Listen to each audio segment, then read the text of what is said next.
కీరవాణి గారు, మణిశర్మ గారు, ఏఆర్ రెహమాన్ గారు, ఇళయరాజా గారు. ఈ మధ్య కాలంలో అయితే ఓ ఆడపిల్ల పాట రాసిన జయకృష్ణ ఆయన బాగా కంపోజ్ చేశారు. విశాల్ చంద్రశేఖర్ గారు, సీతారాము, గోపి సుందర్ గారు, వీళ్ళందరితో మళ్ళీ మళ్ళీ చేయాలని ఉంటుంది. ఫ్యూచర్లో ఏమైనా సినిమాలో నటించే అవకాశం కోసం కానీ అవకాశం కోసం ఎప్పుడు చూడండి. ఎవరైనా అవకాశం చేయాలని కానీ అడిగితే అది నేను చేయగలను అనిపిస్తే చేస్తాను. ఎలాంటి క్యారెక్టర్స్ చేయడానికి బాగా ఆసక్తి ఉంటుంది మీకు? నాకు కామెడీ ఇష్టం, పేట్రియాటిక్ ఏదైనా అయితే ఇష్టం. కామెడీకి పేట్రియాటిక్కి చాలా విభిన్నంగానే ఉంటుంది. మనం బ్రేకప్ సాంగ్స్ రాస్తాం, ఫస్ట్ లవ్ సాంగ్స్ రాస్తాం, హీరో ఇంట్రడక్షన్ రాస్తాం, ఐటమ్ సాంగ్ రాస్తాం. లైఫ్లో లవ్ ఫెయిల్యూర్ ఏమైనా ఉందా? పెళ్ళైన తర్వాత కూడా ఇది అడిగితే ఏం పర్లేదు అడగండి. నేను లవ్ ఉంటే కదా లవ్ ఫెయిల్యూర్. అసలు నా దగ్గరికే రాలేదు ఎవరు అమ్మాయిలు. ఎందుకు మీరు రానిచ్చేవాళ్ళు కదా? వచ్చేవారు కదా. ఎందుకు రానిస్తే ఎందుకు రానివ్వు? వస్తే మాత్రం ఎందుకు? కాలేజ్లో నేను అంత గొప్ప ఫిగర్ని కాదు, కరెక్ట్గా చెప్పాలి. కానీ ఇప్పుడు బైక్ మీద గింగిరాలు కొట్టలేదు ఎప్పుడు, అంత పొడుగు కాదు కదా మనం. అలా అని చెప్పి ధన ప్రదర్శన ఎప్పుడు చేయలేదు.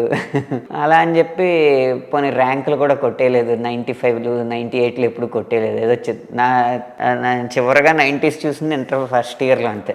ఆ తర్వాత నెమ్మదిగా ఆసక్తి. ఇప్పుడు గొప్ప ఫిగర్ కాకపోయినా ఇప్పుడైతే చాలా గొప్ప ఫిగర్ అయిపోయారు. ఇప్పుడైతే రావాలి కదా. ఇప్పుడు సెకండ్ హ్యాండ్ ఫిగర్ కదా. కానీ ఇంట్లో ఇలాంటివి మాట్లాడినప్పుడు ఏమన్నా అంటా ఉంటారా, ఇలా మాట్లాడతారు అని? అంటే ఇప్పుడు గొప్ప ఫిగర్ కాదు, సెకండ్ హ్యాండ్ అంటే దాని ఉద్దేశం మ్యారేజ్ అయిందనా? Committed figure.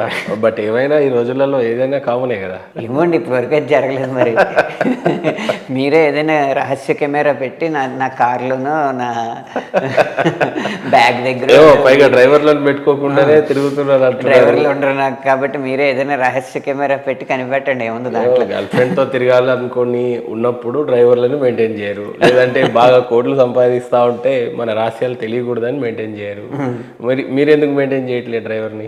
డ్రైవర్ జీతం మిగుల్చుకుంటే ఆ సంవత్సరం అంతా ఫ్యూయల్ వచ్చేస్తుంది. అరే బాప్రే, ఆయన ఈ రోజులలో డ్రైవర్ గురించి సేవ్ చేసే అంత అవసరం ఉందా మీకు? కోట్లు సంపాదిస్తున్నారు శ్రీరామ్ అని చెప్పేసి మార్కెట్లో అంత టాక్ వస్తా. కోట్లు సంపాదించడానికి ఏముందండి? ఇప్పుడు ఇండస్ట్రీలో నాకు తెలిసి 10 సంవత్సరాలుగా అంతా వైట్ ట్రాన్సాక్షనే జరుగుతుంది. ఎందుకంటే ఫైనాన్స్ అనేది కార్పొరేటైజ్ అయిపోయింది. సో ఫైనాన్స్ మూటలో తీసుకొచ్చి డబ్బులు ఇవ్వరు.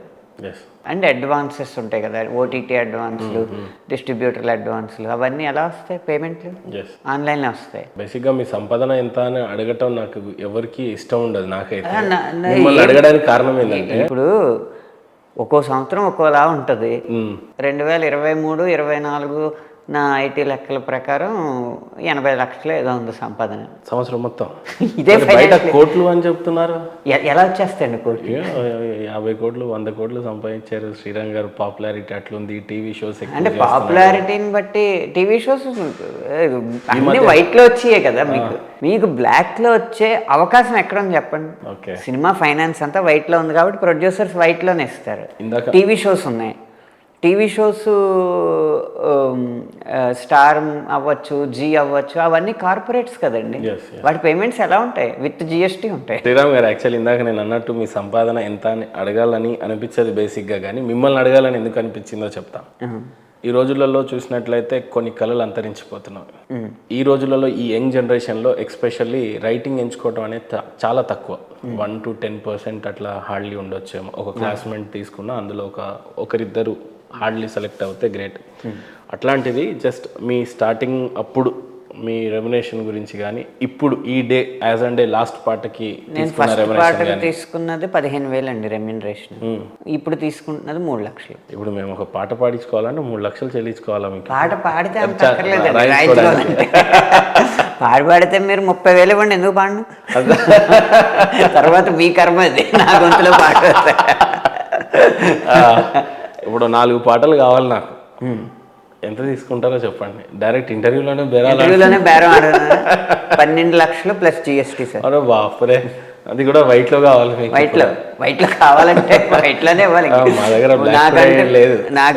నాకంటూ జిఎస్టీ వచ్చిన తర్వాత మీరు జిఎస్టీ ఇవ్వాల్సింది మీరు ఉండగా నేను ఎందుకు వైట్ లో అడగదు నాకే. పవన్ కళ్యాణ్ లాంటి వాళ్ళు, చిరంజీవి లాంటి వాళ్ళు, వాళ్ళ కోసం మీరు రాశారు అంటే మీకు ఇచ్చింది మ్యూజిక్ డైరెక్టర్లో, ప్రొడ్యూసర్లో, కానీ ఆ స్థాయి వ్యక్తుల్లో మేము కాకపోయినా మా కోసం ఏమన్నా తగ్గించే కారణం ఎందుకు తగ్గించనంటే నేను పవన్ కళ్యాణ్ గారికి రాసినప్పుడు ఎంత కష్టపడతానో మహేంద్ర గారికి రాసినప్పుడు కూడా అంతే కష్టపడతాను. Like your profession.